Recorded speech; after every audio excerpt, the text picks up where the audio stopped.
Hey, kender I de her seje facts om berømte danskere? Lad os dykke ned i det. Først, H.C. Andersen, ham med alle eventyrene, var rædselsslagen for at blive levende begravet. Han havde endda en seddel med sig, hvor det stod, "Jeg er ikke død." Vidste I så, at Tycho Brahe, den berømte astronom, havde en elg som kæledyr, der døde af at drikke for meget øl? Og hvad med Niels Bohr? Han havde et hus med gratis øl i hanen, givet af Carlsberg. Videre til Karen Blixen, forfatteren til Den Afrikanske Farm. Hun drev engang en kaffeplantage i Kenya. Og lad os ikke glemme Mads Mikkelsen, han var gymnast, før han blev skuespiller. Okay, halvvejs.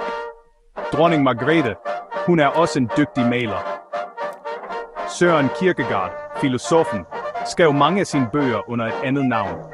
Lars Ulrich fra Metallica, han er dansk og vil egentlig være tennisspiller. Lego, det verdensberømte legetøj, blev opfundet af Ole Kirk Christiansen, en dansk tømrer. Sidst men ikke mindst, Nikolaj Coster-Waldau, også kendt som Jaime Lannister fra Game of Thrones, var engang i jægerkorpset. Helt vildt, ikke? Det var alt for nu.